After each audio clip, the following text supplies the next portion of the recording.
প্রিয় বন্ধুরা, আপনারা কিভাবে কম খরচে 100% প্রোটিনযুক্ত খাবার তৈরি করতে পারবেন সেটি আজকে আমি আপনাদেরকে জানানোর চেষ্টা করব। তো বন্ধুরা, দেরি না করে চলুন আমাদের চ্যানেলের ছোট্ট একটি বিজ্ঞাপন দেখে ভিডিওটা শুরু করি।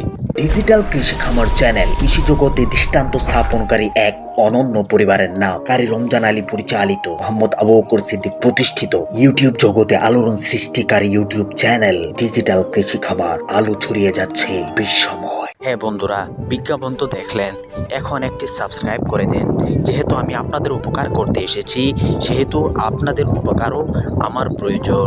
আমি ছাগলে 100% প্রোটিনযুক্ত খাবার তৈরি করার জন্য আমি এখানে 5 কেজি ভুট্টার গুঁড়া এটি আমি সংগ্রহ করেছি। আপনারাও 5 কেজি অথবা কম সংগ্রহ করবেন, যাতে করে প্রথমে তাদেরকে খাওয়ানো শেখানো যায়। আর প্রথমেই যদি বেশি কেনেন তাহলে খাবারগুলো নষ্ট হবে, খেতে চাবে না, যেমনটি ঘটেছে আমার ক্ষেত্রে।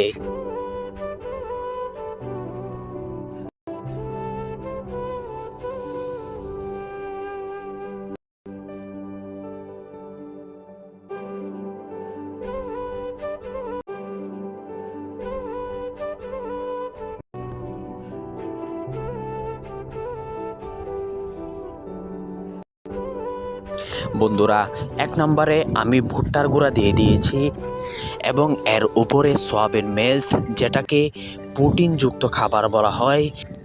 এর মধ্যে অনেক পরিমাণে প্রোটিন থাকে, যার কারণে এই সয়াবিন মিল্স আমি আধা কেজি ব্যবহার করছি। তো এবার আপনাদের প্রশ্ন আসতে পারে, ভাই জীবনেও তো শুনিনি ছাগলে ভুট্টার গুঁড়া খায়। আমি বলবো, হ্যাঁ ভাই, ছাগলকে যা আপনি ভালো করে খাওয়াতে পারেন সেটি সে মজা করে খাবে। তবে প্রথমে একটু শিখে নিতে হবে। যে সয়াবিন মিল্সটা এখানে দেওয়া হয়েছে, এটি আপনাকে ভালো করে চতুর সাইডে মিশিয়ে নিতে হবে, উপরে বিছিয়ে নিতে হবে, যাতে করে এই সয়াবিন মিল্সটা প্রতিটি কণার সাথে মিশে যায়, কারণ এটাই হচ্ছে প্রোটিন এবং মিনারেল। হ্যাঁ বন্ধুরা, আরেকটা কথা বলে রাখি, গ্রামগঞ্জের যে ছাগলগুলো রয়েছে, এই ছাগলগুলো প্রথমে এটা খেতে চাবে না। প্রথমে অল্প অল্প দিয়ে তারপর অভ্যাস করিয়ে নেবেন। আপনারা দেখতে পাচ্ছেন আমি এখানে 100 গ্রাম কালো জিরা ব্যবহার করছি। এই কালো জিরাটা ব্যবহার করার মূল উদ্দেশ্য হলো যাতে রোগ ব্যাধি না ধরে। আর আপনারা জানেন এই কালো জিরাটা অনেক রোগের উপকার। এই খাবারটা ছাগলকে বেশি খাওয়ালে ছাগলের হজমের সমস্যা হইতে পারে। এই জন্য বলবো যে আপনারা সোডা ব্যবহার করবেন। খাবার যে সোডা আছে, এই সোডাগুলো আপনি এই খাবারের সাথে যদি মিশিয়ে দেন তাহলে বদ হজমের সমস্যাটা আর হবে না। আমার হাতের কাছে খাবার সোডা ছিল না, তাই আমি এভাবেই এটাকে প্রস্তুত করছি। আপনারা যে সময় ব্যবহার করবেন ওই সময় অবশ্যই আপনারা খাবার সোডা এর সাথে ব্যবহার করবেন। যাই হোক, খাবারগুলো মিশ্রণ করা শেষ।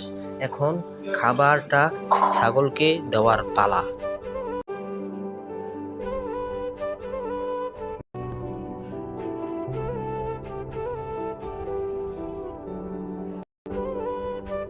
এই খাবারটা আমি প্রথমেই ছাগলকে দিব, দেখবো তারা কেমন খায়, আর এটা আপনারাও দেখুন যে তারা কেমন খায়। ছাগল তো খুব মজা করে খাচ্ছে। তো এখন আপনাদের আমি উপকার করলাম, আপনারা আমাকে সাবস্ক্রাইব করে উপকার করে যাবেন।